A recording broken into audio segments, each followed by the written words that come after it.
Olá pessoal, tudo bem com vocês? Sejam muito bem-vindos, meu nome é Herculano Barbosa e hoje vamos falar um pouquinho sobre como calcular o preço de uma ação, o preço justo de uma ação, o valor intrínseco de um determinado ativo. Gostaria de compartilhar um pouquinho como eu faço os meus cálculos e o que eu acho de valor de preço justo, valor dado por analista e todos esses relatórios que são vendidos no mercado. Vamos lá?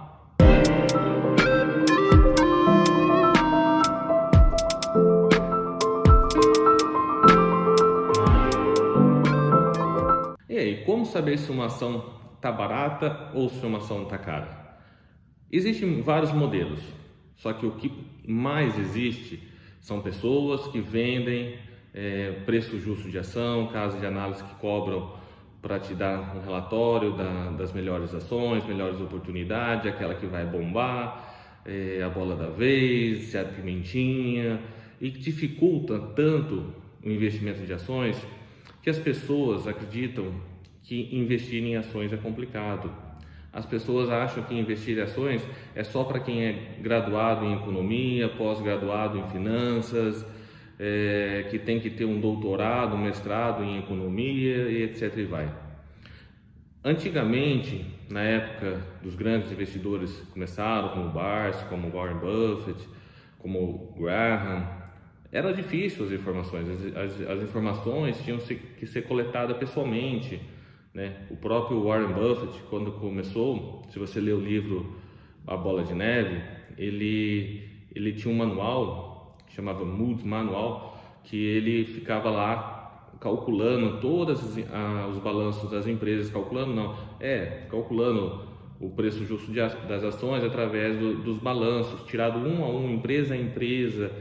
E naquela época era difícil. Hoje nós temos tudo mastigado em nossas mãos, tudo é muito mais fácil, as informações, porém parece que dificultar tanto o investimento em ações que as pessoas têm medo, as pessoas acham que ações é aposta, que a bolsa de valores é cassino, isso, aquilo. E uma certa razão muitos acreditam nisso, porque já perderam dinheiro indo atrás de dica, indo atrás de conselho, de youtuber e na verdade, se você investir de maneira correta, é praticamente, ou eu diria impossível, você perder dinheiro na bolsa de valores. E eu vou dizer por quê. Porque você, quando investe com o objetivo de gerar um patrimônio, você não perde porque primeiro, você sabe o que você está comprando, e segundo, você não comprou para vender, então não vai ser na primeira queda que você vai vender. Mas vamos lá, vamos conversar um pouquinho sobre isso. Antes de começar a falar sobre cálculo de ações, tudo, eu preciso te perguntar uma coisa: qual é o seu objetivo na bolsa de valores? Daí essa pergunta você tem que responder com sinceridade, porque é o seguinte: existem dois tipos de investimento basicamente na bolsa. Aquele que é o buy and hold, com finalidade de formar um patrimônio e ter uma renda, uma geração de renda a fim de você conseguir sua liberdade financeira. E tem aquele investidor que é apenas especulativo, meramente especulativo, trabalha apenas para ganhar no curto prazo, né? Ele fica atrás de gráfico, se a ação, ele não se importa muito se os fundamentos da empresa, ele quer saber se a ação vai atingir determinado preço-alvo, ou se cair muito ele vai usar o stop loss ali para não perder tanto. Enfim, não existe a resposta errada, tá? Existe objetivo diferente, né?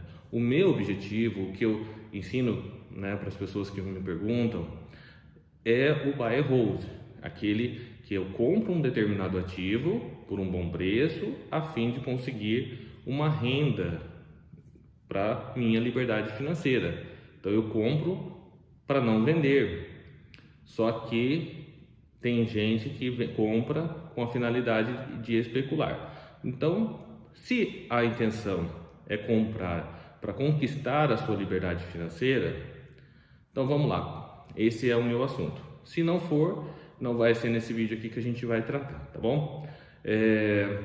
Como que eu faço? Primeiro, a minha carteira era composta de poucas e boas empresas. Já começando por aí, a gente não diversifica demasiadamente. Por que que a gente não diversifica demasiadamente? Porque que quando você coloca muitos ativos na sua carteira, você não consegue acompanhar os balanços de todas as empresas. É praticamente humanamente impossível você ter 50 ativos e acompanhar 50 empresas diferentes, ver todos os balanços trimestralmente de 50 empresas, não dá. E não é necessário. Se for para comprar 50 empresas, compra um fundo indexado ao índice Bovespa, que dá muito menos trabalho. Ele vai seguir o índice Bovespa e beleza, não tem segredos. O segredo está em você comprar poucas e boas empresas e gerenciar essas empresas bem de perto. A diversificação demasiada, ela é proteção contra a ignorância, quando você não sabe o que está fazendo. O que acontece? Eu falo, a Faria Lima quer que você ache que é complicado investir. E é por isso que o que mais tem hoje são especialistas em ações.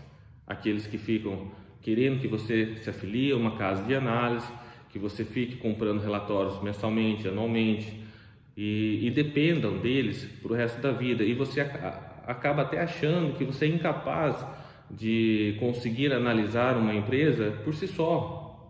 E a verdade é muito pelo contrário. Eu falo o seguinte: hoje, para você analisar uma empresa e saber se ela é boa para colocar na tua carteira e colocar para sempre, basta no máximo uma calculadora de 1,99. E eu falo que nem isso é necessário. Eu compro uma ação sem nenhuma calculadora em mãos. No máximo uma calculadorinha de 1,99 para mim hoje é suficiente. E por quê? Porque, primeiro, eu não vou ficar fazendo fluxo de caixa descontado. Isso não é o papel da gente, investidor pequeno. Não é necessário. E hoje todas as informações já estão mastigadas, prontinhas, para a gente só olhar. Não precisa hoje nem entrar no site da B3 e pegar os DREs, os balanços, os press release por lá, porque já tem tudo mastigadinho em alguns sites, como site Fundamentos, site Status Invest, Ocean 14 e por aí vai. Então não é necessário a gente fazer quase nada, já está tudo mastigado. E você não precisa ter medo de comprar uma boa ação, você só precisa entender o que é que você está comprando, nada mais. Comprar uma ação é igual você comprar uma empresa. Imagine, você já imaginou um empresário que hoje decide, vamos supor que você vai montar uma padaria, né? Você vai montar uma padaria e achou uma padaria por um preço bom, comprou ela hoje, o mês que vem muda, por exemplo, o dólar sobe, o dólar cai, vem uma crise qualquer, alguma coisa, um mês depois você já está vendendo a sua padaria. Não faz sentido nenhum, porque você comprou uma padaria para ser seu ganha-pão, para você ter ela para o resto da vida, você vai investir nela, você vai crescer. Então, se essa padaria que você comprou, ela continua dando lucro, ela continua entregando os resultados que você esperava, por que você vai vender? Não faz sentido nenhum, na verdade. Analista, né? Para mim, sinceramente, analista é igual meteorologista. Por quê? E eu explico por quê. Porque o meteorologista, ele consegue enxergar no curto prazo o que ele olha o céu, né, e consegue chegar ao que vai acontecer no curto prazo se aquelas condições permanecer igual. Por exemplo, ele sabe falar para você, e não é com 100% de certeza, se vai chover daqui uma semana ou daqui 5 dias no máximo, baseado em uma massa de ar que está a tantos quilômetros de distância, vindo em determinada velocidade, seguindo uma direção. Então ele faz todos os cálculos e chega à seguinte conclusão: se essa massa de ar que está vindo para cá continuar nessa velocidade, nesse ritmo, não dispersar, não acontecer nada que mude o trajeto dela, daqui 5 dias nós teremos precipitações de chuva em determinada região. Normalmente acontece. Só que o que acontece? Você já viu algum meteorologista fazer uma previsão de chuva para daqui 1 ano? Para daqui 5 anos? 10 anos? Não, porque é impossível. Por que é impossível? Porque as coisas mudam repentinamente. aquela massa de ar fria que estava vindo, daqui a pouco encontra com outra massa de ar quente e se dispersa e pronto, aquela previsão que o meteorologista fez naquele momento já não serve mais. Então ele vai falar que ia chover em determinada data, agora a previsão é de sol para determinada data. O analista, ele é a mesma coisa, ele pega os números, ele calcula os números e diz o seguinte: se tudo permanecer como está, essa ação, né, vamos pegar o fluxo de caixa dos próximos 3, 4 anos, né, calcular uma taxa ali para perpetuidade, ela vale tanto. Só que daqui 6 meses aconteceu um fato relevante e mudou toda a estratégia do analista. Daqui um ano, muitas coisas já aconteceu. Por quê? Assim como o tempo, a empresa também, ela é um organismo vivo. A empresa não é algo estático, não é uma ciência exata de 1 mais 1. O analista ele coloca no papel como se fosse algo estático, mas não é. Passou 1 ano daquela análise, os analistas revisam todo momento as suas análises. Então você nunca vai ver um analista fazendo uma projeção para daqui 30 anos quanto que vai valer. Como um meteorologista nunca vai fazer uma previsão para daqui 5 anos vai chover. É impossível. Então o que você tem que fazer? Você tem que olhar o histórico da empresa e comprar baseado na empresa, acreditar, né, ver os fundamentos dela e acreditar que ela vai continuar crescendo como cresceu no passado.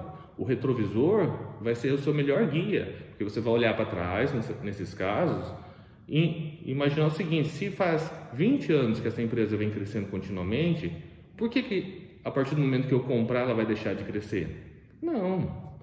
Se ela vem pagando dividendos nos últimos 10, 20 anos, por que eu vou comprar agora e ela vai parar de pagar dividendos? Não faz sentido. Então, o que eu quero dizer é o seguinte: a gente tem que se libertar de análise. Quem quer conseguir a liberdade financeira não pode ficar preso a analistas. Ele tem que aprender a andar com as próprias pernas. E é isso que eu quero passar nos meus vídeos que eu vou estar fazendo sobre ações, sobre liberdade financeira através da renda variável, renda e ações. E renda variável para mim é ações. Fundo imobiliário para mim não faz muito sentido. Também explico por quê. Renda variável para mim é um ativo de risco com geração de receita de renda fixa. Então eu vou correr um risco de renda variável para ter um retorno de renda fixa. O fundo imobiliário, seja de papel, seja de tijolo, ele não gera riqueza com uma empresa. Agora, para um fundo imobiliário, eu acho que uma análise de um analista faz mais sentido. Por quê? Porque as coisas são muito mais estáticas. Salvo, que nem aconteceu agora, uma pandemia, então desocupações de lojas, de shoppings, de galpões, né? Mas de regra, é muito mais então confiável na análise para fundos imobiliários, se está caro ou se está barato, do que para ações. Ações, empresas, elas estão a todo momento mudando. Então, o que a realidade da empresa hoje, amanhã não é mais. Hoje, por exemplo, a Prio Energia, que é uma empresa de petróleo, acabou de adquirir o que sobrou da Domo Energia. Domo Energia era uma empresa, é a antiga empresa OGX do Eike Batista, que foi para recuperação judicial, desvalorizou 99%, praticamente perdeu tudo, não conseguiu recuperar, né? Sobrou uns tributos fiscais aí, a casa de alguns bilhões, tinha postos em Atlanta, Tubarão Martelo, enfim, e hoje acabou praticamente em nada, o que sobrou, agora a Prio comprou. Mas eu não estou falando da Domo, tá? Estou falando da Prio. A Prio adquiriu o que sobrou da Domo por R$ 1,80 cada ação e ela vai usar os créditos fiscais. Ou seja, isso é um fato que aconteceu hoje. Então, nenhum analista, há 6 meses atrás, estava prevendo que isso pudesse acontecer. Então, pronto, a realidade da Prio hoje já não é mais a que era ontem. E assim sucessivamente. Empresas estão constantemente fazendo fusões, aquisições. E é isso que faz a diferença nas empresas. As empresas elas geram riqueza, elas te surpreendem de forma positiva ou de forma negativa também, né? Mas uma boa empresa normalmente te surpreende de forma positiva, né? Então não dá para ficar baseado em cálculos de analista e compra e vende. Eu compro uma ação e eu tenho um preço teto para pagar na ação. E não tem um preço-alvo de venda. Tem empresas que já valorizou 1000% e continua barato, porque os lucros acompanharam o resultado da empresa, enquanto outras empresas desvalorizaram 80% e continuou cara. Para mim, Magazine Luiza, por exemplo, é uma empresa que já desvalorizou, agora está recuperando um pouquinho, né? Mas já desvalorizou um absurdo desde o seu último topo e para mim continua caro, eu não vou comprar. Então, quem ganha dinheiro de verdade na Bolsa de Valores? Quem ganha dinheiro é quem tem paciência. Você precisa apenas duas coisas: saber escolher um bom ativo e paciência. Por que as pessoas não ganham dinheiro na bolsa? Porque elas não têm paciência. Ela compra um ativo hoje, esse ativo é para longo prazo. No outro dia ela está lá abrindo o home broker para ver se ela está perdendo ou ganhando. Gente, ninguém perde ou ganha na bolsa se você não vai vender um ativo. Então, para que ficar preocupado se você está perdendo dinheiro na bolsa? Se você comprasse uma padaria por 100 mil reais, que te dá 10 mil reais de lucro por ano, e amanhã alguém oferecesse 90 mil reais por essa padaria, mas ela continua dando os mesmos 10 mil reais de lucro, você fala: nossa, estou perdendo 10 mil reais. Não está perdendo nada, você não vai vender a padaria que você acabou de comprar, meu amigo, ela continua dando os 10 mil reais de lucro. Você pensa que se ela dá 10 mil reais de lucro hoje e ela continuar dando 10 mil, em 10 anos você recupera o que se pagou, porque em 10 anos ela se paga. Isso se ela não crescer. Empresa é a mesma coisa, você tem que comprar e esquecer, comprar e acompanhar se os fundamentos permanecem os mesmos. Então você nunca vai perder dinheiro se você comprar uma boa empresa e colocar ela na tua carteira, reinvestir os proventos que ela te pagar e deixar ela eternamente na tua carteira, enquanto fizer sentido para você. Você só vai vender se mudar o fundamento, daí ok. Mas caso contrário, você não vai vender, você não vai vender a empresa que você comprou. Você comprou para ser sócio de uma empresa. Você não comprou um número, uma letra piscando no home broker, que uma hora fica verde, outra hora fica vermelha. Não é isso. Quando você compra uma ação, você está comprando uma empresa que é viva, que tem pessoas de verdade trabalhando, que tem famílias que se sustentam através dela, que dá lucro. Olha o lucro dos bancos. Banco do Brasil, há 10 anos atrás, dava 1 bilhão de lucro por ano. Por ano. Hoje, já dá mais de 1 bilhão por mês. Mais de 1 bilhão por mês de lucro. Esse ano vai fechar, acho que, em quase 2 bilhões de lucro por ano. E você acha que vai parar por aí? Eu acredito que ainda não. Eu acredito que ainda tem muito para crescer. E quem ganha dinheiro com ação? Duas pessoas: quem consegue guardar, segurar o ativo, um bom ativo, e quem consegue comprar por um bom preço. E quando você compra por um bom preço? Quando você consegue enxergar o valor intrínseco do ativo. O que é o valor intrínseco do ativo? Preço é o que você paga por aquele ativo. Valor intrínseco ou valor é o que você leva, é aquilo que ele vale necessariamente. Então, preço é uma coisa, valor é outra. E quando o valor é maior do que o preço, você compra aquilo lá, é que você fez um bom negócio, e aquilo lá, um dia, ele vai acompanhar, o preço vai acompanhar o valor da empresa, e ele vai te gerar retornos que vai se pagar, se você fizer boas compras. E aí que está o negócio. Quando a gente fala em valor intrínseco, quando a gente fala em preço justo da ação, aí que entra todos aqueles analistas com os cálculos mirabolantes, né, para fazer você gastar dinheiro com caso de análise, gastar dinheiro, e para que você ache que você nunca será capaz de saber se uma empresa é boa ou não. E você tem que ficar dependente dessa turma o resto da vida. E não, uma pessoa normal, se você não é um multimilionário que vai colocar 100 milhões de reais em um ativo de uma vez só, você é uma pessoa como qualquer outra que trabalha e pega parte do salário e investe em ações, você não precisa ser dependente de casa de análise, você apenas precisa continuar aportando em boas empresas pagadoras de bons proventos. Tá, mas tem gente que é apegado mesmo a números, tem que fazer cálculos para saber se um ativo está caro ou não. Vamos colocar no papel. Eu sou adepto a duas teorias. Eu tenho o meu modo de calcular o preço justo de uma ação, que tanto é, na verdade, eu não calculo o preço justo, eu calculo o preço máximo que eu vou pagar por ela. Eu não calculo quanto é que ela vai chegar. Isso para mim não importa. Não importa, porque eu não compro pensando em vender. tá? Então eu só compro baseado se está caro ou se está barato e se tem uma margem de segurança aí para mim. E eu sigo duas teorias, basicamente, se podemos chamar assim, do value investing. Primeiro é a teoria de Graham. Graham, para quem não sabe, foi o mentor do Warren Buffett. Ele que praticamente ensinou o Buffett a analisar as empresas. Porém, depois Buffett até saiu melhor que Graham no fim da vida. O Buffett está vivo até hoje, o Graham não, né? Mas enfim, e o Graham, ele chegou numa conclusão, numa conta bem simplesinha. Por isso que eu disse que no máximo você precisa de uma calculadora de 1,99 para saber se uma empresa está cara e se ela tem margem de segurança. E está aqui na tela para a gente ver. Essa é a fórmula do valor intrínseco que Graham estipulou na época. E só que é baseado em basicamente dois múltiplos: valor patrimonial por ação e lucro por ação. Só isso. Só isso era suficiente, claro, tem algumas outras variáveis aí, mas o primeiro filtro dele era basicamente em cima do valor patrimonial da ação versus o lucro que essa empresa dava, tá? E ele chegou na seguinte fórmula, que o valor intrínseco de um determinado ativo é 22 vezes e meia o lucro por ação vezes o valor patrimonial por ação. Tira a raiz quadrada desse resultado aí, pronto, você já tem um valor máximo que você pagaria por esse determinado ativo.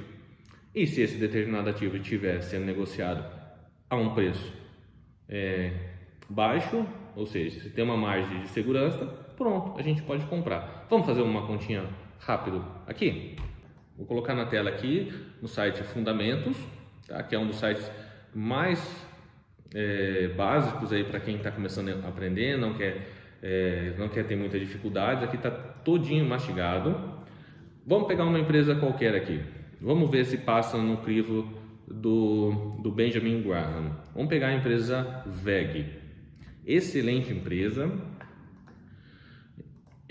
empresa, resultados crescentes, está sendo negociada em torno de R$30. Vamos dar uma olhadinha rapidinho aqui no demonstrativo de resultado dessa empresa.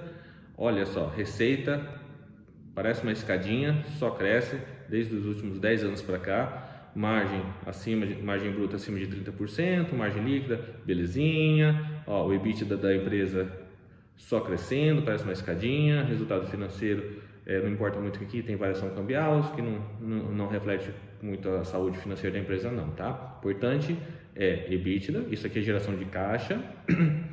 Resultado financeiro é curto prazo, tá, gente? Isso aqui é empresa que é atrelada a dólar, essas coisas, por isso que às vezes tem variação negativa. Então não se assuste com o resultado financeiro, tá bom?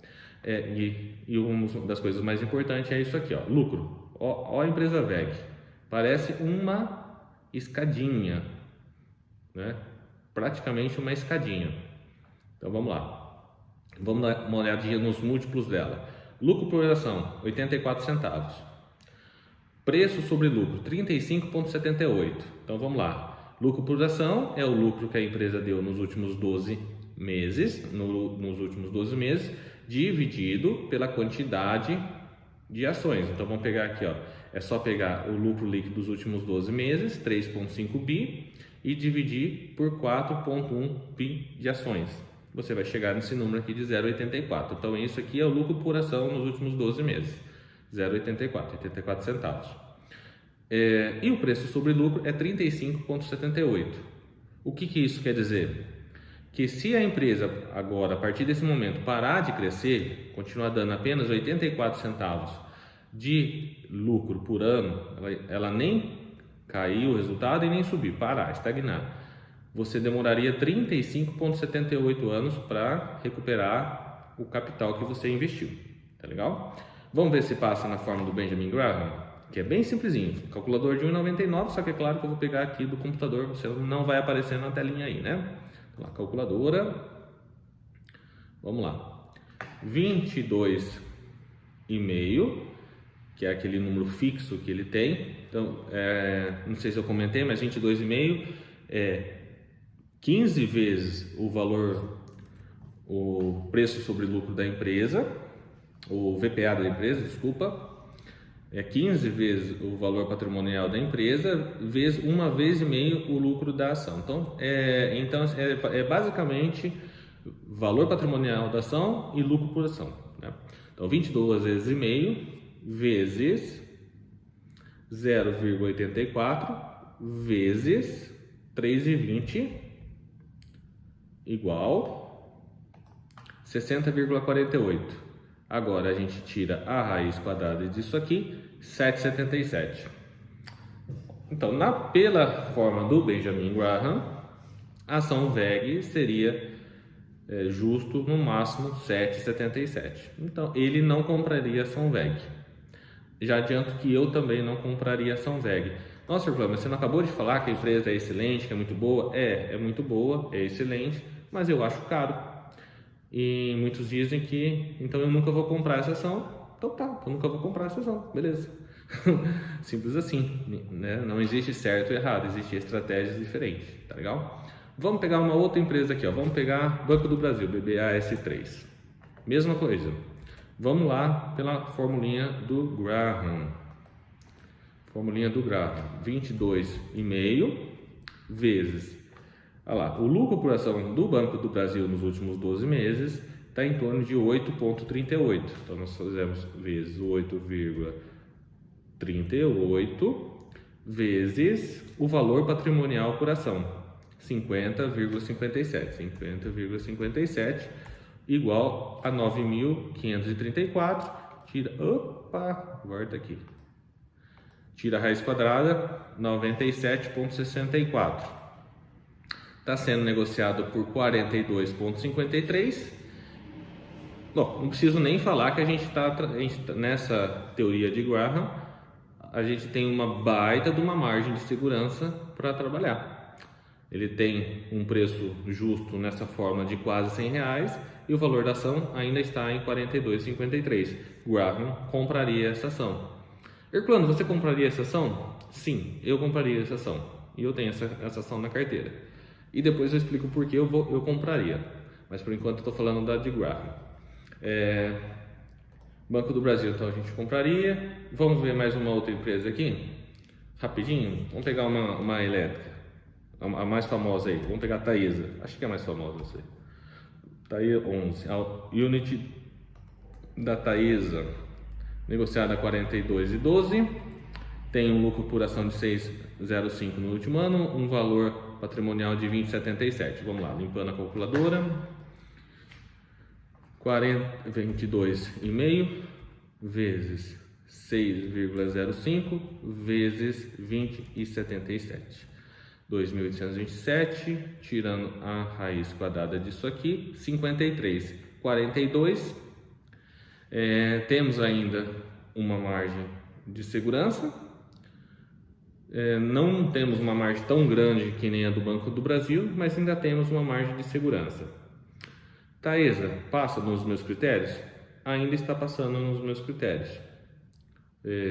Depois eu falo por quê. Mas ainda estaria passando nos meus critérios também. Tá legal?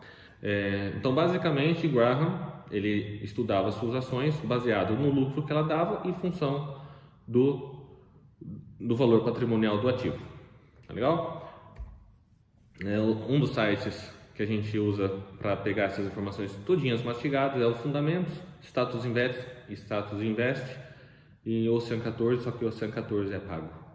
Você consegue fazer algumas consultas free e depois você tem que assinar o site, mas também é muito bom. Mas não é necessário, tá? Esses dois sites aí são free e faz todo o serviço que a gente precisa. Você viu que pela formulinha do Graham não precisa de muito cálculo não, basta uma calculadorinha bem simplesinha. E outro método também bem simples, que eu admiro bastante, é o método do Barsi, o Luiz Barsi Filho, que é o maior investidor brasileiro, com o método do Bazin também, que é basicamente a mesma coisa, a grosso modo, que eles compram ação baseado nos dividendos, nos proventos que as empresas pagam, né? E para quem não acredita nessa tese, nessa teoria, é só pegar e ver quanto que o Barsi recebeu de dividendos no ano de 2021. Ele recebeu nada mais que R$1 milhão em dividendos por dia das ações. Ah, mas foi da noite para o dia? Óbvio que não, né? Ele é investidor, talvez há uns 50 anos, não lembro quantos anos faz que ele investe. Ele está com 80 e poucos anos, talvez há uns 40 anos investindo, alguma coisa assim, né? E é basicamente, ele olha uma empresa pelos seus dividendos que ela paga. Claro que não é só isso, ele olha também setores, né, perenidade, projetos, enfim, mas basicamente a teoria dele é empresas que pagam bons dividendos. Quanto que é bons dividendos? Tanto para o Bazin quanto para o Barsi é em torno de 6%. E tem hora que a economia, quando está com elevada taxa de juros, que nem agora, por exemplo, 6% parece pouco, mas depois, no longo prazo, a empresa tende a acompanhar a inflação, repassar, os dividendos também tendem a crescer e os juros no longo prazo tendem a cair, juros do mercado. Então, para mim faz sentido 6% hoje tranquilamente. Claro que quanto mais, melhor. Ou seja, quando uma empresa está sendo negociada até 16,67 vezes o valor dos dividendos, teoricamente estaria dentro do valor justo para pagar. Tanto Barsi, Bazin, eles não têm preço alvo, eles têm preço teto, assim como eu também, né? Vamos dar uma olhadinha de novo no site Fundamentos, só para a gente ver de novo aqui alguma empresa. Vamos pegar uma outra empresa aqui, Transmissão Paulista, pode ser? TRPL4, vamos lá. Estou pegando de cabeça, gente, a empresa, não é de cabeça, que são ações que eu tenho, tá? Mas é que eu estou lembrando agora, só para a gente calcular aqui. Ó, segundo o site Fundamentos, por essa taxa aqui, ó, de 23, por esse preço aqui, ó, de 23,66, ainda estaríamos tendo um dividendo de 6,3%, certo? Então, teoricamente, para a conta do Barsi ou do Bazin, essa empresa Transmissão Paulista entraria na carteira deles. O que mais a gente tem que ver além dos dividendos? Primeiro, se a gente vai ver dividendos, a gente tem que tomar um cuidado bem pontual se esse dividendo aqui não é alguma coisa não recorrente. O que é um dividendo não recorrente? Um dividendo que a empresa pagou a mais, porém ela não vai continuar pagando naquele momento. Então a gente tem que, aqui pelo site Fundamentos, dá para a gente ver no Status Invest, é até mais fácil, mas a gente não precisa de um cálculo exato. Se você vai comprar para ficar com ela 10, 20, 30 anos, você não precisa saber exatamente quanto é que foi o payout da empresa. Se dá para ter uma noção aqui, já é mais que suficiente. Vamos lá nos demonstrativos financeiros aqui da Transmissão Paulista. Aqui é uma transmissora de energia elétrica, então vamos pegar aqui o lucro dela nos últimos 10 anos. Não é uma escadinha que nem da WEG, né? Você pode ver aqui que teve, começou há 10 anos atrás com 1 bilhão e agora está na casa dos 3. Cresceu? Cresceu. Dividendos dela é o verde escuro aqui, tá legal? Se a gente pegar nos últimos anos, está até menor do que no ano passado. Digamos que está na média dos dividendos. Isso aqui, por exemplo, se tivesse um dividendo assim, isso seria aqui um não recorrente. Teoricamente está na média. Vamos dar uma olhada em outro site, então no Status Invest, só um minutinho.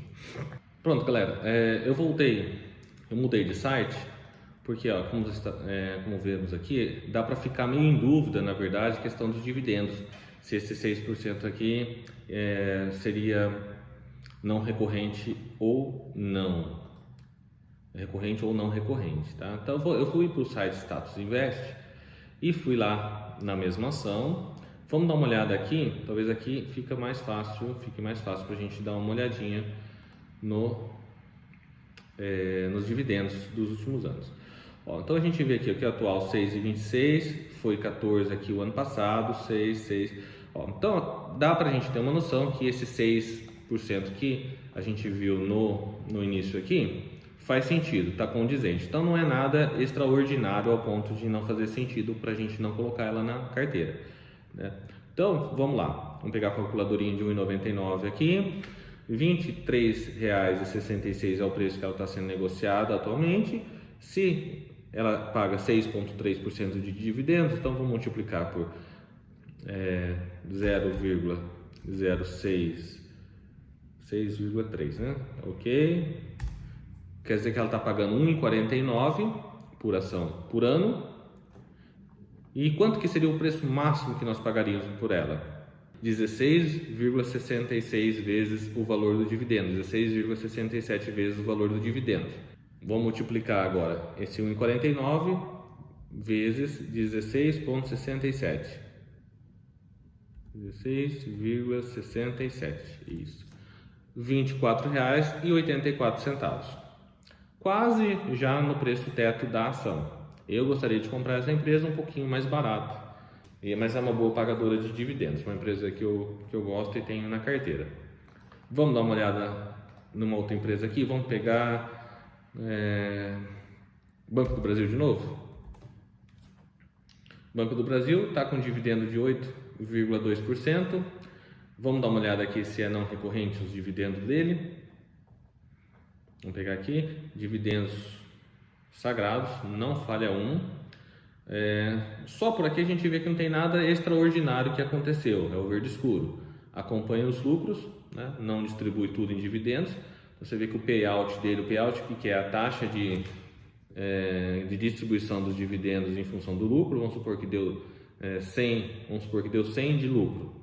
E o payout do Banco do Brasil seja 30%, então ele vai distribuir R$30 de dividendos. O importante é que esses 8% aqui faz sentido, os lucros do Banco do Brasil vêm crescendo, consequentemente o que você está pagando hoje de 6%, no futuro vai ser 8% na verdade, né? Então o que você está pagando hoje de 8%, se os lucros crescerem, os dividendos vão crescer junto. E daí o seu dividendo, que a gente chama de dividend on cost, que é aquele dividendo frente ao valor que você pagou, vai ser muito maior do que o 8%. Só para a gente fazer uma conta bem simples. Vamos supor que você compra uma empresa hoje por R$100, que paga 8% de dividendo. Então você recebe R$8 por ano. E essa empresa daqui a pouco está com um dividendo de R$16, ela dobrou o faturamento dela, o seu preço continua 100, só que o seu dividend on cost não é mais 8%, é 16%. Claro que o preço dela já subiu, você não vai conseguir pagar mais 100, mas você que já tem ela e não vendeu, o seu dividendo hoje, que é o que importa, que é o que faz a pessoa ficar rico, é de 16%. Então, no primeiro ano, nesse caso aqui é o Banco do Brasil, você está recebendo um dividendo de 8%, mas quem não garante que daqui 5, 10 anos o faturamento dele vai dobrar de novo?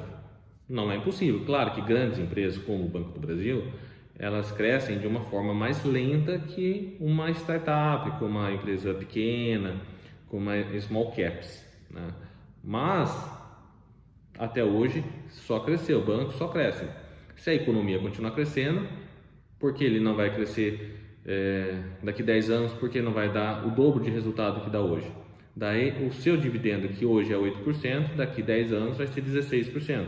Imagina se você continua reinvestindo esses dividendos aí, né? E é basicamente isso, né? Para o vídeo não ficar muito longo, né? Queria falar rapidinho essas duas formas da gente calcular um preço teto de compra de ação. E agora, qual é o meu método que eu escolho? Eu tenho um filtro primário e um filtro secundário para comprar a empresa. Claro que toda regra tem sua exceção, mas a princípio eu utilizo uma regra bem interessante, que é a junção basicamente do método Graham com o método Bars ou do Bazin, né? E é o seguinte, eu escrevi aqui, vou deixar na telinha para vocês verem junto comigo. Vamos lá. Como eu disse, não existe certo ou errado, né? Não existe o que é permitido ou proibido. Você pode fazer o que você quiser. Se quiser especular na bolsa, você especula. Se quiser operar com opções, com, né, a estratégia do pozinho, mas assim, a longo prazo, para atingir a liberdade financeira, o único método que eu conheço, testado e aprovado pelos grandes investidores é o buy and hold, comprando empresa com valor intrínseco menor do que o preço. Não existe fórmula mágica, né? Eu faço 3 filtros. Claro que isso aqui eu faço de cabeça, mas eu quis colocar no papel para ficar didático aqui, ficar fácil das pessoas entender. O primeiro filtro, ele é eliminatório. O que é isso? Se não passar, se a ação não passar por algum dos itens desse filtro, eu já elimino de cara a empresa e vou para a próxima. Eu não, a não ser que seja uma excepcionalidade, mas de regra, o primeiro filtro ele é eliminatório. Se um dos itens não for atendido, eu já passo para a próxima empresa. O segundo, eu brinquei, ele é classificatório, com um peso 10, tipo assim, é importante, mas não precisa necessariamente todos os itens estar atendidos. Então você pode colocar até um peso ali, 10 pontos para cada item, por exemplo. E o terceiro filtro também é classificatório, só que já um peso menor do que o segundo filtro.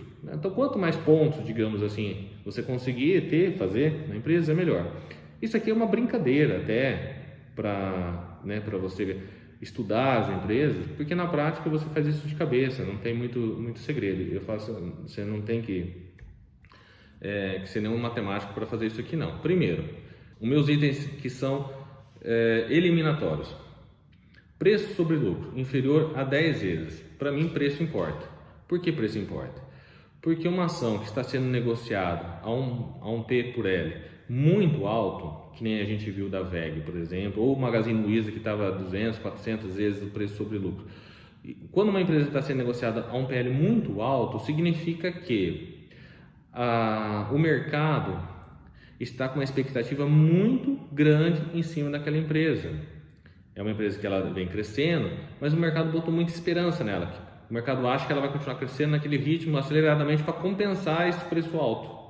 Só que quando você compra uma empresa muito alto e qualquer tempestade no meio do caminho acontece, ou qualquer coisa que frustre a ideia do mercado de valorização, o que acontece com o preço? Despenca. E é exatamente o que aconteceu com o Magazine Luiza. Estava sendo negociado a preço sobre lucro de forma exorbitante antes da pandemia. Eu não lembro, mas eu acho que é em torno de umas 400 vezes lucro. Eu sei que é mais de 200, tá? Não importa, para mim não importa se é 300, 400, 500 ou 1000. Para mim tudo é caro nesses pontos, tá? Para comprar eu não compro. Daí veio uma pandemia, recessão. Não chegou a ter uma recessão, mas aumentou o juro, tirou dinheiro do mercado. As varejistas são as primeiras que sofrem. O Magazine Luiza não parou de dar lucro, parou de crescer, a ação despencando, de 20 e poucos reais foi para R$2, né? Então quem comprou no topo está amargando um prejuízo interessante aí até agora, né? Por isso eu não compro. Quando você compra uma empresa com um preço inferior a 10, isso quer dizer o quê? Se é uma boa empresa, em 10 anos, na pior das hipóteses eu digo se ela não aumentar os lucros. Você viu lá, ela é uma boa empresa, mas ela parou de crescer, ela só acompanha a inflação, vamos supor. Em 10 anos ela gerou riqueza suficiente para pagar. Se você for no mercado hoje para comprar uma firma de verdade, você vai comprar lá uma sorveteria. Uma sorveteria que dá R$100 mil de lucro por ano. Quanto que você acha que você vai pagar nessa sorveteria? 200 mil? Possível. 300 mil? Se você pagar 300 mil numa sorveteria que dá R$100 mil de lucro por ano, em 3 anos você tira todo o retorno dela. Quem que vai vender um negócio desse a esse preço? Não existe, não é verdade? Só que na bolsa de valores às vezes existe, tá? Porque o mercado a curto prazo ele é maluco. Essa é a verdade. E se você for comprar uma sorveteria que dá R$100 mil de lucro por ano, você vai pagar no mínimo R$1 milhão. 10 vezes lucro, é isso. A terra hoje, para quem é agricultor, quem planta soja, um alqueire de terra hoje, aqui no interior de São Paulo, por exemplo, está mais ou menos em torno de R$200 mil. Esse preço aí é mais ou menos o que o agricultor que planta soja ou milho vai conseguir pagar em 10 anos. Se o cara plantar soja durante 10 anos e o preço da soja continuar mais ou menos igual ao que está, em 10 anos ele paga esses R$200 mil do preço da terra. O mercado é assim que funciona. Então, o agricultor não vai pagar R$1 milhão no alqueire da terra, porque ele nunca vai tirar esse dinheiro de volta. Assim como uma empresa, se ela dá R$100 mil de lucro, por que você vai pagar R$10 milhões? A não ser que ela vai crescer de uma forma tão exorbitante que justifica o preço. Então, eu não corro esse risco. Então, voltando aqui, como criar a minha estratégia? Preço sobre lucro inferior a 10 vezes. Então, para mim importa. Preço sobre lucro inferior a 10 vezes. O Graham falava 15 vezes. Eu sou mais conservador, eu procuro empresas que estejam negociadas abaixo de R$ 10. Quando o mercado está muito eufórico, muito em alta, às vezes é até difícil achar boas empresas a esse múltiplo. Mas agora, por exemplo, nós temos boas empresas sendo negociadas a 4 vezes, 5 vezes, 3 vezes e meio o preço sobre lucro, por incrível que pareça. Então, por quê? Porque as pessoas seguem a manada. Enquanto todo mundo está vendendo, as pessoas vendem também. Quando todo mundo está comprando, as pessoas compram também por medo de ficar fora da festa. E quando todo mundo está desesperado achando que o mundo vai acabar, elas vendem no prejuízo e esperta aquele que faz bom negócio comprando boas empresas a bons preços. Tá? Então tá, e daí, segundo critério meu, que esteja pagando 6% de dividendo. Uma boa empresa negociada a 10 vezes o lucro, que esteja pagando a 6%, que tem uma média aí dos últimos 5 anos, tá? Por quê? Porque eu gosto de receber proventos. O que eu vou fazer com esse provento? Vai ser reaplicado ou eu uso para os meus custos. O que paga boleto são os proventos, são as rendas, tá? Patrimônio líquido positivo, é óbvio, né? Se a empresa ela dá lucro, ela pelos 10 anos ela deu lucro, ela tem um patrimônio líquido positivo. Eu falo isso por quê? Porque tem gente que se aventura em empresa com patrimônio líquido negativo e é empresa problemática. Então é óbvio, se eu olho uma empresa ali, eu já vejo que ela tem um PL negativo, já paro por aí minha análise, nem continuo, tá legal? Aí, quarto ponto, perenidade pelos próximos 10 anos ou mais. O que quer dizer isso? Eu compro empresas que sejam perenes, que tenham, que elas vão existir daqui 5, 10, 20, 30 anos. Eu não compro empresas que eu não conheço, assim, que eu não sei o que vai acontecer, essas de tecnologias que não dão lucro. Eu não me aventuro, meu dinheiro não é feito para colocar em aventuras. Não que eu não tenha feito isso no passado, eu tenho quase 20 anos de bolsa, eu já fiz de tudo que você possa imaginar, desde ações, opções, alavancagem, já perdi dinheiro de todas as outras formas, mas a única que realmente faz sentido, que essa é a que dá certo, que deu certo, sempre deu certo, né, é essa. Você tentar ganhar dinheiro rápido na bolsa é uma furada, não dá certo, não vai por mim, tá, gente? Então, o setor perene. Eu não entro em setores que são cíclicos. Ou quais são os setores cíclicos? Varejo, por exemplo, é cíclico, né? Estamos passando hoje por uma recessão do varejo, agora está voltando a negociar. Aviação, por exemplo, a aviação é cíclica. Tem hora que estão bombando as viagens aéreas, tem hora que não. A companhia aérea é doida para quebrar. Tem gente que brinca, acho que até o Barsi que fala, existe 2 tipos de companhia aérea, a que já quebrou e a que vai quebrar, né? Nós temos inúmeros casos, não vou nem me alongar sobre isso, mas setores cíclicos. A empresa ela continua em crescimento ou tem projetos de crescimento para os próximos anos? Eu vejo a taxa de crescimento da empresa. Tem que ser acima da inflação e ela tem que estar com um crescimento crescente e constante. Não precisa ser um crescimento linear. Não existe até umas exceções, a VEG é uma delas, que por enquanto está crescendo de forma linear. Uma hora ela vai parar de crescer tanto assim, e daí o preço ela vai acompanhar também, né? Não existe uma empresa que cresça 100%, linearmente 100%. Pode ser banco, tem trimestre que vai dar um pouco mais, um pouco menos, provisões de devedores duvidosos aumentou, o lucro cai, mas depois no outro trimestre compensa. Então assim, mas você tem que pegar a régua dos últimos 10 anos e colocar uma régua lá, saiu daqui, chegou aqui, então quer dizer que ele está crescendo, beleza. O setor, próximo item aqui, o setor ele é relevante, importante para a sociedade, para a economia? Tem que ser um setor que faça sentido. Vamos supor, energia elétrica. Você imagina daqui 10 anos sem energia elétrica? Eu não imagino. Daqui 20 anos sem energia elétrica? Eu não imagino. Você imagina daqui 10 anos sem água, por exemplo? Eu imagino que o setor de água e abastecimento vai ser cada vez mais relevante na sociedade, no mundo como um todo. Petróleo é uma discussão um pouco séria, né? Tem muitas intenções de substituir o petróleo, mas eu acho que pelos próximos 10, 20 anos ainda vai ser útil o petróleo, sim.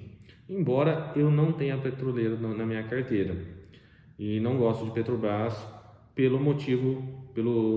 por esse motivo aqui, ó, não estar envolvido em escândalos, recuperação judicial, alta influência política, que não esteja debaixo de Bruxelas, etc. A Petrobras, ela enquadra aqui, ó, alta influência política. Isso aqui que eu não me sinto à vontade comprando empresa que nem a Petrobras, que tem uma ingerência muito alta na política. Diferente do Banco do Brasil, que embora 51% do governo, mas a ingerência é mínima. Até hoje nós nunca vimos um escândalo assim, altamente relevante ao ponto de prejudicar a imagem do Banco do Brasil. Não tem, né? Sanepar, por exemplo, e tantos outros que o governo é sócio, mas não mete o dedo de uma forma assim tão escancarada que nem a Petrobras. Então, Petrobras, só se o custo-benefício for muito alto, daí eu entraria. Hoje, por exemplo, prefiro ficar de fora. Tá? Tem gente que gosta, ok. EBITDA crescente nos últimos 5 anos, quanto mais anos, melhor. EBITDA é o resultado, tá? É a receita que a empresa dá antes de pagar os impostos e tal. Ela tem que acompanhar o lucro, né? O lucro crescente, EBITDA também crescente. E margem líquida positiva é quase que redundante também isso aqui, tá? Eu só coloquei no papel porque para falar que se a margem líquida der negativa, ela vai dar prejuízo. Quer dizer que ela não está gerando caixa, o que ela está vendendo não está pagando os custos. Daí o EBITDA vai ser negativo e, consequentemente, vai dar prejuízo. O lucro vai ser negativo. Tá legal? Então, basicamente, esses são o meu filtro primário que eu faço. Passou por todos esses filtros? Daí eu vou dar uma olhada nos outros filtros. Endividamento, lucro crescente, ROI, ROIC, margens. Tá. Eu vou falar rapidinho aqui, porque o vídeo já se estendeu bastante. Eu estou tentando fazer vídeos mais curtos, mas fica difícil, porque é muito assunto, né? E galera, se você assistiu até aqui, não custa dar um joinha. Eu estou começando a ensinar as pessoas, estou tentando melhorar a didática, melhorar como que eu apresento, porque a intenção é ensinar as pessoas a ter liberdade financeira.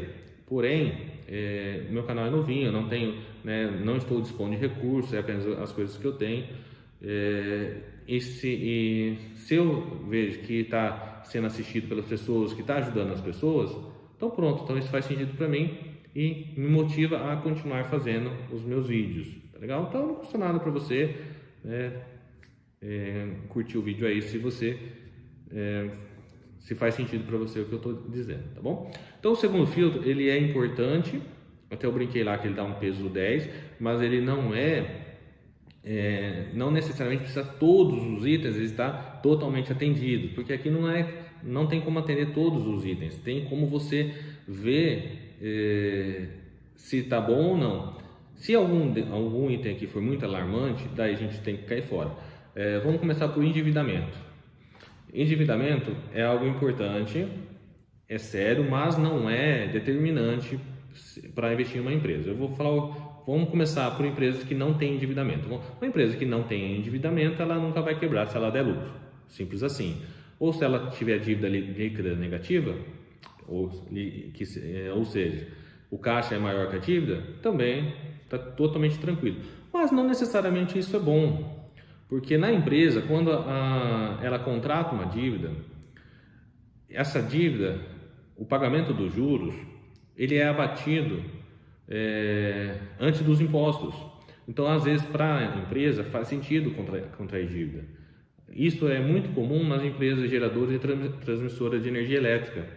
É muito melhor para elas captar dinheiro no mercado, via debênture, via banco, do que usar o capital próprio. Só que isso, voltando lá, isso não é assunto para a gente decidir se a empresa, quanto que é o custo do capital da empresa, essas coisas que os analistas adoram. Para a gente não é necessário. Para a gente, o que importa é ver quantas vezes a dívida dela é superior ao EBITDA. Só que também varia de empresa para empresa. Como eu disse, energia elétrica, são empresas que normalmente são um pouco mais alavancadas, porque ela tem um grau de previsibilidade de resultado muito alto. Então, para elas não tem problema pegar dívidas longas a custos baixos, e ela tem a receita garantida pelos próximos 10, 20, 30 anos. As RAPs, as receitas de energia elétrica, são tudo em prazos longos, então não tem problema, tá? Então isso aqui só fica preocupante quando fica muito alto, dependendo do setor também. Vou dar um exemplo. A Taurus Armas, antiga Forja Taurus, ela fez um turnaround, ela estava em um processo deficitário, prejuízos e tal, e a CBC assumiu o controle, e naquela época, quando ela assumiu o controle, em 2016, ela tinha uma dívida líquida por EBITDA de 11 vezes. Então ela precisaria trabalhar 11 anos só para conseguir pagar as dívidas. Então quando aquela administração entrou na empresa, a primeira coisa que fez foi renegociar essas dívidas, pedir desconto, fez emissão de ações para subscrição, enfim, não importa, não é esse o tema. Mas o que eu quero dizer? Naquela época ela estava sendo negociada 11 vezes, a dívida estava 11 vezes o valor do EBITDA, da geração de caixa. Hoje ela está a 0,4 vezes a geração de caixa. Olha a diferença. Então ela praticamente eliminou o problema de dívida, porque uma empresa, se ela começar a se endividar demais, ela vai não dar receita, não vai remunerar seus acionistas, pode começar a dar prejuízos e pode entrar num funil decadente aí e entrar até mesmo numa recuperação judicial, como é o exemplo que eu acabei de dar da Forjas Taurus, hoje Taurus Armas, que quase entrou em recuperação judicial. Um dos problemas, não só a falha nas armas que tinha na época, mas também um endividamento muito alto. Tá legal? Mas vamos lá.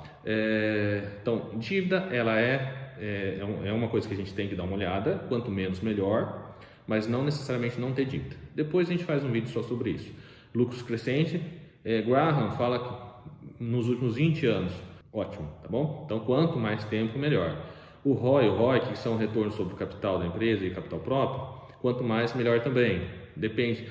Bancos, hoje, vamos falar em torno de 16% e tal, mas é assunto para outro momento também. Então, os critérios: endividamento, lucro crescente, ROI e ROIC bons, e você começa a comparar os setores também para ver quais são os melhores, tá bom? A margem, ela não pode estar em declínio.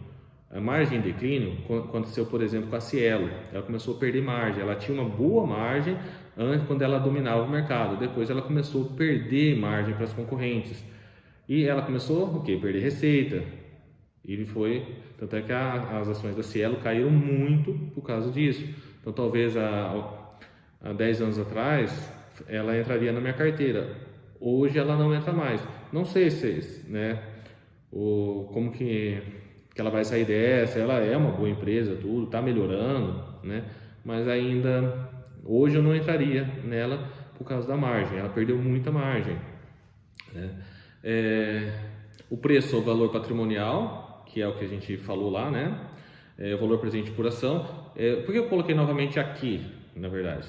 Porque não é algo travado. Às vezes uma empresa ela tem um valor patrimonial não muito alto, mas o preço por ação, o preço por valor patrimonial compensa, às vezes um compensa o outro, tá? Então daí a gente volta até para a fórmula de Graham, às vezes um compensa o outro, tá bom? Se ela é ESG, o que é ESG? Uma empresa que seja autossustentável e amiga do meio ambiente, basicamente é isso, tá bom? Não é algo fundamental. Normalmente as empresas que estão no novo mercado, elas são já ESG, mas é importante ser. Não necessariamente é um item que tenha que estar nesse setor, mas é bom se tiver, tá bom? E o último critério aí, que também é o menos relevante, mas tudo a gente deve dar uma olhadinha. Mas você vê, gente, que nada, eu não estou usando calculadora, eu só estou falando. Tá tudo mastigado para a gente ver. Não precisa ficar fazendo cálculos mirabolantes, nada disso. É só ver. Tag along, como que eu sei? Eu vou ter que entrar no site lá na B3 e ver se ela faz parte do novo mercado ou lá vai estar escrito também. O que é tag along? Se, por exemplo, ela for comprada por um terceiro, os minoritários, que somos nós, teremos os mesmos direitos dos acionistas majoritários. É basicamente isso. Para mim não faz diferença nenhuma, sinceramente. Nunca tive prejuízo quanto a isso. Eu invisto, por exemplo, em Unipar, invisto em Transmissão Paulista, ambas não têm 100% de tag along e durmo tranquilo por causa disso. Se ela faz parte do novo mercado, o novo mercado é o mais alto nível de governança, as empresas que estão no novo mercado têm uma relação com o investidor bem bacana, tag along 100%, mas assim, não, né? Se a empresa for boa, para mim isso também não faz sentido. Volume de negociação, eu vejo porque às vezes, dependendo de empresa, você não consegue comprar a ação sem jogar o book lá para cima, ou vender se você precisar sair. Vou dar um exemplo aqui, ó, de cabeça. Banco BNB, a sigla é BNBR3. Não tem quase nada de negociação. Banco da Amazônia, BASA 3. Agora eu vou fazer um vídeo sobre o BASA 3. Ele tem um dos múltiplos mais baixos. Hoje o Banco BASA está sendo negociado, o valor patrimonial dele, se eu não me engano, é mais de R$100 e a ação está a menos de 50. E o lucro está 1,5 vezes. Só que ele vai ter uma diluição de capital em breve aí, vai mudar esses números. Mas eu acho muito bom. Só que assim, é complicado porque ele não tem liquidez nenhuma.